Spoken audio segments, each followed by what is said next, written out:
près de Paris, un hôtel pense avoir trouvé la parade contre les punaises de lit. Oui, regardez, c'est un piège à punaises mis au point par une entreprise anglaise et commercialisé en France par French Tech. Voici comment ça marche. Lorsque la punaise arrive dans la chambre, elle va être fortement attirée par une phéromone. Et lorsqu'elle va être attirée, elle va rentrer dans le piège par le petit escalier noir là.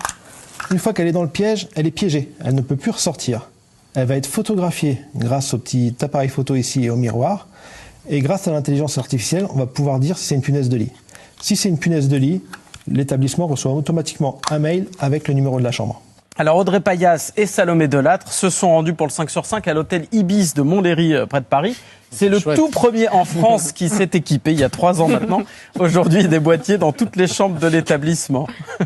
Alors attention, ce piège, il n'a pas pour but d'éradiquer totalement la punaise. C'est plutôt la même logique que pour un test anti-Covid. Il permet de détecter très tôt la présence du parasite et de pouvoir ensuite réagir rapidement. Je vais vous faire voir une chambre équipée. On fait pousser le matelas afin que vous puissiez regarder le dispositif. Et l'ensemble de nos chambres sont équipées de ce boîtier. Le but du jeu étant d'être informé relativement tôt, pouvoir faire un traitement le plus efficace possible. La facture à la fin de l'année pour un établissement comme celui-ci s'élève aux alentours des 6 000 €.